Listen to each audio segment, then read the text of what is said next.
ఇప్పుడు పిలిచినది భగవంతుణ్ణి కాదు కదండి అజామీలుడు అని మనకు అనుమానం వస్తుంది. ఆయన అన్నారు, బిడ్డ పేరు పెట్టి పిలిచిననైనా.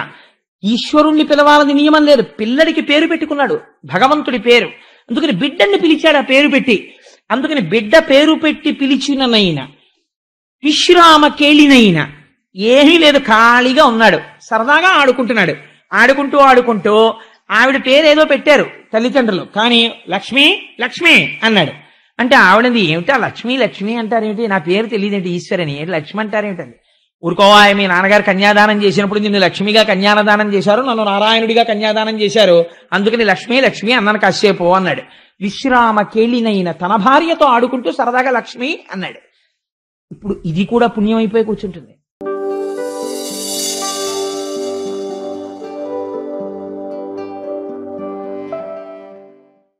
ఆర్తిపడి తూలిన చోట, ఎక్కడో చోట ఏదో కృష్ణాష్టకం పుస్తకాలు ఇస్తున్నారంటే తొందరపడిపోయి తోసుకుని వెళ్ళిపోయాడు ఒక ఆయన.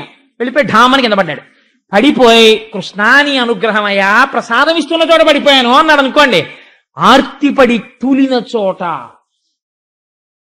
విష్ణు భవదూరిని నామము చెప్పి తిరేని పైనియ కాలుని యాతనా వితతి పొందరు దుఃఖభావముల్.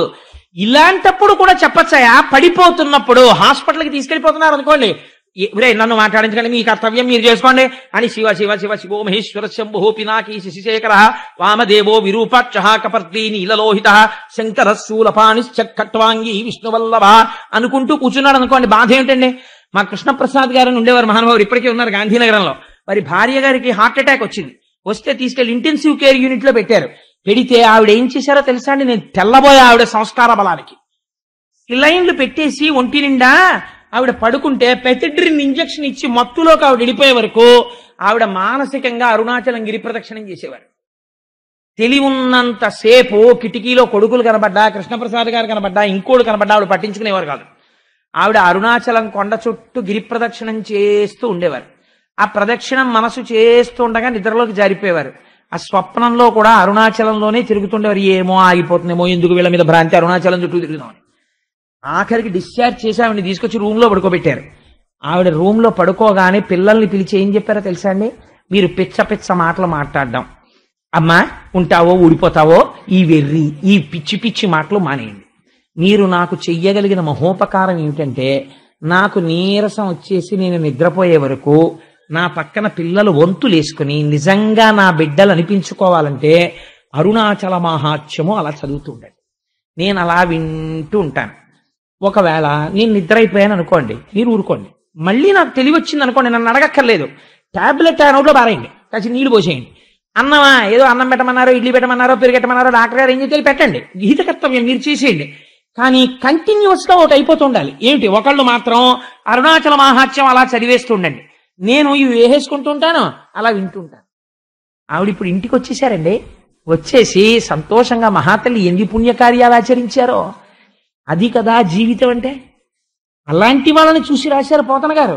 అందుకని ఆయన అంటారు, ఇలా భగవన్నామమును చెప్పుకుంటున్నవాడు ఎవడున్నాడో వాడు అశ్వమేధ యాగం చేశాడా లేకపోతే వాజపేయి యాగం చేశాడా అని చూడరాయా, వాడైనా స్వర్గానికి వెళ్ళి కింద పడిపోతాడు. నామమును పట్టుకున్నవాడు ఏమైపోతున్నాడో తెలుసా? ఆ కాలుని యాతనా వితతి పొందరు, యమధర్మరాజు వాళ్ళ జోలికి రాలేడు. పొందరు దుఃఖభావముల్, ఈశ్వరుణ్ణి నమ్ముకుని ఎప్పుడూ నామం చెప్పుకున్నారు కాబట్టి వాళ్ళకి దుఃఖమన్నది రాదు, వాళ్ళని సంతతము ఈశ్వరుడే కాపాడుకుంటున్నాడు అని అభయం ఇచ్చి పోతన గారు ఒక అద్భుతమైనటువంటి మాట మనకి చెప్తారు. ఇప్పుడు పిలిచినది భగవంతుణ్ణి కాదు కదండి అజామీలుడు అని మనకు అనుమానం వస్తుంది. ఆయన అన్నారు, బిడ్డ పేరు పెట్టి పిలిచిననైనా. ఈశ్వరుణ్ణి పిలవాలని నియమం లేదు, పిల్లడికి పేరు పెట్టుకున్నాడు భగవంతుడి పేరు, అందుకని బిడ్డని పిలిచాడు ఆ పేరు పెట్టి. అందుకని బిడ్డ పేరు పెట్టి పిలిచిననైనా విశ్రామ కేళినైనా. ఏమీ లేదు, ఖాళీగా ఉన్నాడు, సరదాగా ఆడుకుంటున్నాడు. ఆడుకుంటూ ఆవిడ పేరు ఏదో పెట్టారు తల్లిదండ్రులు, కానీ లక్ష్మి లక్ష్మి అన్నాడు. అంటే ఆవిడది ఏమిటా లక్ష్మి లక్ష్మి అంటారేమిటి, నా పేరు తెలియదేంటి ఈశ్వరని, లక్ష్మి అంటారేమిటండి. ఊరుకోవా, మీ నాన్నగారు కన్యాదానం చేసినప్పుడు నిన్ను లక్ష్మిగా కన్యాదానం చేశారు, నన్ను నారాయణుడిగా కన్యాదానం చేశారు, అందుకని లక్ష్మి లక్ష్మి అన్నాను కాసేపు అన్నాడు. విశ్రామ కేళినైన, తన భార్యతో ఆడుకుంటూ సరదాగా లక్ష్మి అన్నాడు. ఇప్పుడు ఇది కూడా పుణ్యం అయిపోయి కూర్చుంటుంది. విశ్రామకేళినైన, పోనీ ఇది కూడా కాదు, మిగుల గేలినైన, ఎవరినో చూశాడు, వాళ్ళని ఆట పట్టించాలనుకున్నాడు. ఆట పట్టించాలనుకుని, ఓ రంగనాథస్వామి ఇలా రా అన్నాడు. ఎవరో ఇలా పడుకున్నాడు. పడుకుంటే, ఏమన్నా రంగనాథస్వామి గారు ఇలా రండి అన్నాడు. అంటే ఆయన ఏమనుకుంటాడు అంటే, నేను ఇలా పడుకున్నానని నన్ను రంగనాథస్వామిని పిలుస్తున్నాడు అనమాట అనుకుని, ఏంటంటే బాబా ఏదో ఇప్పుడే కునుకొచ్చి కొంచెం ఇలా పడుకున్నాను, రంగనాథస్వామిని పిలిచారు ఏంటని అంటాడు. పోన్లేవయ్యా, ఇంకేం తక్కువ అనలేదుగా, నిన్ను చూస్తే రంగనాథుడు గుర్తొచ్చాడు పిలిచాను. అందులో వెటకారం లేదా? ఉంది. కానీ ఆ హాస్యం ఎందులోకి వెళ్ళిపోయింది? గేలి ఈశ్వరనామంలోకి వెళ్ళిపోయింది. ఇప్పుడు రంగనాథ అని పిలిచిన పుణ్యం వెళ్ళి పడిపోయింది. మిగుల గేలినైన పద్య గజ్జ వాక్య పఠనంబునను అయిన, ఆఖరికి ఏదో పద్యం చదువుకుంటున్నాడు, దిక్కుమాలిన పద్యాలు చదివారు అనుకోండి. ఇదే నిన్నటి రోజున అక్షయశాస్త్రి గారి ఇంట్లో స్వామీజీ అన్నారు, నీకు వారపత్రికలు చదువుకుంటే ఇంటెలెక్చువల్ ఫిటీగ్ ఎక్కడి నుంచి వస్తుందిరా, ఈశ్వర సంబంధమైన పుస్తకాలు చదువుకో అన్నారు. ఈశ్వర సంబంధమైన పుస్తకం చదువుకుంటే ఒక పద్యం చదువుకున్నావు. నేను మొన్న సూర్యకళానందనంలో కూడా చెప్పా. ఇప్పుడంటే దురదృష్టవశాత్తు సభలో లేరు, అమెరికా వెళ్ళిపోయారు. పిఎన్ మూర్తి గారని మాతో ఉంటుంటారు, ఒక మహానుభావుడు. ఆయనకి పద్యాలు చదవడం అంటే ఎంత ఇష్టం. అలా వైకుంఠపురంబులో నగరిలో అమూల సౌదంబు దాపల అని చదివేస్తుంటారు. శారద నీరదెంద్రు ఘనసార పటీర మరాళ మల్లిక ఆహార తుషార అని అంతంత పెద్ద పెద్ద సమాసాలతో చదవడం అంటే మంచి ఇష్టం ఆయనకి. అది ఎందుకు చదువుతారు అంటే, ఏదో అమ్మవారిని ప్రార్థన చేద్దాం, భగవంతుడిని ప్రార్థన చేద్దాం అని కదా, అదో సరదా ఆయనకి పద్యం చదవడం, అందుకు చదువుతుంటారు. అలా సరదాకి చదివిన పద్యం, ఒక్కొక్కరికి గజ్జె చదవడం చాలా ఇష్టం. పెద్ద పెద్ద వాక్యాలు ఉంటాయి. అంత పెద్ద వాక్యాన్ని ఊపిరి తీసి మళ్ళీ ఊపిరి వదిలిపెట్టే లోపల ఒక వాక్యాన్ని పూర్తి చేయమన్నారు అనుకోండి.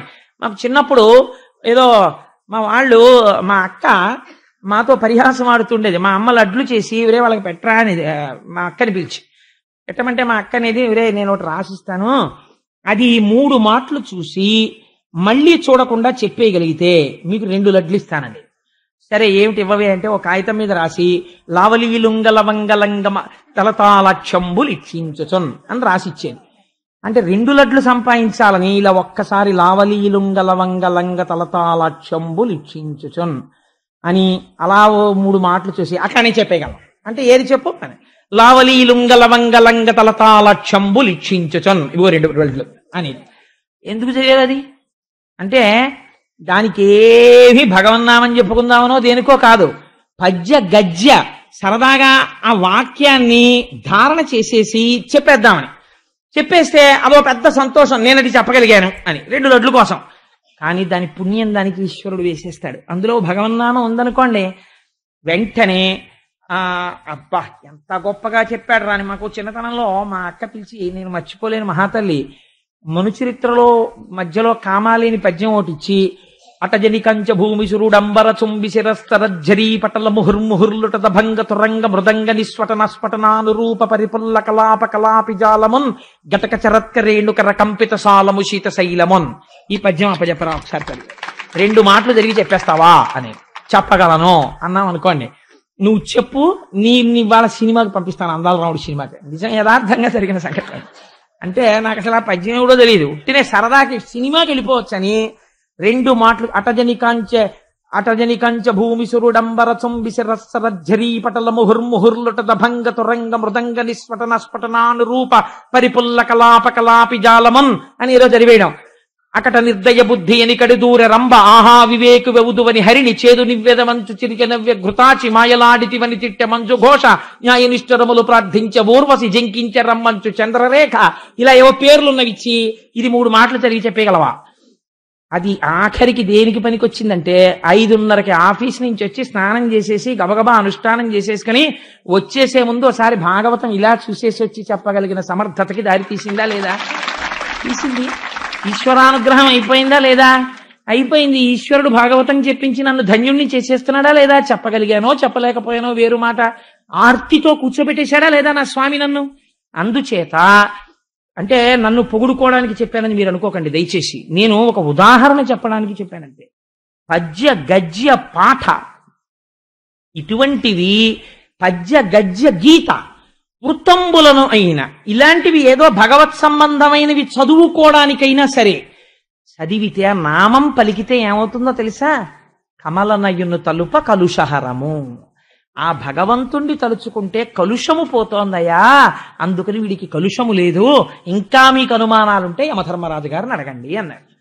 సరే వీళ్ళు ఏమిటో ఇంత సిద్ధాంతం చెప్పారు, మనకి ఇంకా పోలేదు, కానీ ఆయన అడుగుదాం, ఒరే తాళ్ళు కట్టేయండిరా అని మూట కట్టేసుకుని వాళ్ళు వెళ్ళిపోయారు. ఈయన బతికేశాడు. వీళ్ళు తీసుకెళ్ళిపోలేదు. పోని విష్ణు భటులు తీసుకెళ్లారా? తీసుకెళ్లలేదు. అది గమ్మత్తు. వాళ్ళేం చేశారో తెలుసా అండి? విష్ణులోకాన్ని తాను చేరుకోవాలి, వాళ్ళు తీసుకెళ్లేటట్టుగా ప్రవర్తించాలి. కొద్ది సమయం ఇచ్చారు. ఇప్పుడు వెంటనే లేచాడు. లేచి, హరే రే ఎంత మహాపాపినిరా నేను, ఇంత మహాపాపినైనటువంటి నాకు వీళ్ళు ప్రాణములు పోకుండా అనుగ్రహించారా, కాబట్టి నేను ఇప్పుడు ఏం చెయ్యాలి అనుకున్నాడు.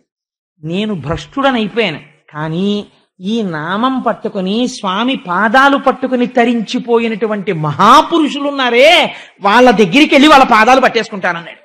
అని గబగబా వెళ్ళిపోయి మహాభక్తులై నిరంతరము ఈశ్వరనామము చెప్పుకునేటటువంటి వారు ఎవరున్నారో వాళ్ళ కాళ్ళు పట్టుకుని నేను ఇంతటి మహాపాపిని, నన్ను అనుగ్రహించండి అన్నాడు. అంటే పోతన గారు అన్నారు, అటువంటి మహాభక్తులైనటువంటి వాళ్ళు ఎవరిని నువ్వు అనుకుంటున్నావు అన్నారు.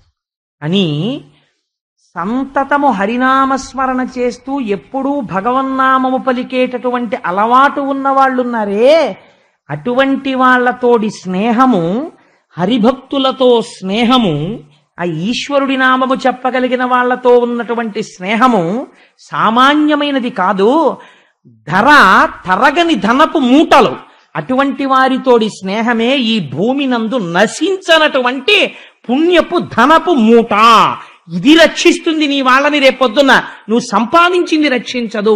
అందుకని ధరనెన్నడు తరగని ధనపు మూటలు, వరముక్తి కాంతాపు తోటలు. వాళ్ళతో మాట్లాడలే, వాళ్ళు ఏం మాట్లాడతారండి? సినిమా గురించి మాట్లాడడం. వాడు నోరు విప్పితే భగవంతుడి గురించి మాట్లాడతాడు. శ్రీభాష్యం అప్పలాచార్య స్వామి ఏం మాట్లాడేవారు? అదే మాట్లాడేవారు. మల్లారి శరభేశ్వర శర్మ గారు ఏం మాట్లాడేవారు? మల్లంపల్లి శరభేశ్వర శర్మ గారు ఈశ్వరుడు గురించే మాట్లాడతారు. కాబట్టి ఏమైపోతుంది? అటువంటి వాళ్లతోటి మాటలు వరముక్తికాంతాపు తోటలు, ముక్తికాంత యొక్క పూతోట అది. అరిషడ్వర్గంబులు చొరని అరుదగు కోటల్, అటువంటి వారితోటి నీకు స్నేహం ఉంటే కామ క్రోధ లోభ మద మోహ మాత్సర్యములు లోపలికి వెళ్ళవు. ఎందుకని? అజామీలుడిల్లా లౌల్యమునకు ప్రవేశించే సమయం వచ్చినా నువ్వు నిగ్రహించుకోలేవేమో, కానీ నీకు భగవద్భక్తులతో స్నేహం ఉంటే వారి నడువడిని చూసి అమ్మో బాగుండదని వారితో ఉండడంలో వారి మాట అగ్నిహోత్రమై నీకు వచ్చిన భావనని కాల్చి నిన్ను మామూలు వైపు నిలబెడుతుంది. ఇప్పుడు అజామీలుడు వారు చెప్పిన మాటలు విని ఎంతలో రావాలి వైరాగ్యం, ఎంతలో రావాలి జ్ఞానం అంటే, ఇప్పుడు నాకు దానికి సిలబస్ టైం టేబుల్ చెప్పండి. ఆ పై మెట్టు మీద ఉన్నవాడు ఈ కిందకి జారిపోయాడు, ఈ కింద మెట్టు మీదకి జారిపోయిన వాడు యమదూత విష్ణుదూత సంవాదం విన్న తర్వాత భాగవతుల దగ్గరికి వెళ్ళి ఒక్కసారి వాళ్ళ పాదం పట్టుకున్నాడు. ఎంత పాపిని ఈశ్వరుడు ఉద్ధరించినట్టు భగవద్భక్తుడు ఉద్ధరిస్తాడు. అందుకని వాళ్ళన్నారు, నువ్వు అదృష్టవంతుడివిరా, వాళ్ళ దర్శనం చేశావు, ఇప్పటికైనా నీకు తెలిసింది కదా ఎవరు రక్షకులో, వాడినే పట్టుకో గట్టిగా. అందుకని అంచకాలమునందు పలుతునో ఇప్పుడే నీ నామంబు తలుతునయ్య, గోవింద గోవింద గోవింద నరసింహ నరసింహ నరసింహ గోవింద అని ఇప్పుడే నీ నామం చెప్పుకుంటున్నామని నృసింహ శతకకర్త పొంగిపోతాడు. ఎందుకని అంటే, కొంత టైం ఉంది కదండి, ఇప్పటి నుంచి ఎందుకంటే పురాణాలు, ఇప్పటి నుంచి ఎందుకంటే భగవన్నామము అంటే ఏమిటి గ్యారంటీ నువ్వు అప్పుడు చెప్పగలవని? అంత్యకాలంలో ప్రాణోత్క్రమణం అయిపోతున్నప్పుడు నువ్వు ఆ భగవన్నామం చెప్పడానికి కావలసిన సంస్కారం నీకెక్కడి నుంచి వస్తుంది? అందుకని ఇప్పటి నుంచి చెప్పడం మొదలుపెట్టు. కాబట్టి ఆ ప్రాణోత్క్రమణం అయిపోయినప్పుడు ఆ నామం చెప్పగలవో చెప్పలేవో, అందుకని ఇప్పుడే చెప్పడం మొదలు పెడతామంటారు. అలా ఈయన ఎప్పుడైతే భక్తుల దగ్గరికి వెళ్ళి 2 మాటలు విన్నాడో వాడు రక్షకుడు అన్న పూనిక తెలిసిపోయింది. నన్ను రక్షించవు అని తెలిసిపోయింది. తాను చేసిన పాపమునకు వగచాడు, ప్రాయశ్చిత్తం చేసుకున్నాడు. ప్రాయశ్చిత్తం అంటే పశ్చాత్తాపమును పొందాడు. ఉత్తర క్షణం సంతానాన్ని, ఆ కాంతని విడిచిపెట్టాడు. గంగా తీరానికి వెళ్ళిపోయి హరిద్వారంలో కూర్చున్నాడు. ఇప్పటి వరకు తాను అనుభవించిన భోగములకు సంబంధించిన ఇంద్రియములను మూట కట్టి మనసులో పెట్టి, మనస్సుని ఆత్మలో పెట్టి, ఆత్మని హరిచరణముల దగ్గర పెట్టించాడు. ఇప్పుడు మళ్ళీ ఆ నలుగురు కనపడ్డారు. కనబడి ఇలా నువ్వు అన్నాక తీసుకెడదామనే సమయం ఇచ్చాం, ఇప్పుడు నువ్వు వచ్చే ఇచ్చని వైకుంఠానికి తీసుకెళ్ళిపోయాడు. శ్రీమన్నారాయణుడిలో ఐక్యం అయిపోయాడు. ఇప్పుడు చెప్పండి, భగవన్ జ్ఞానమును పొందడానికి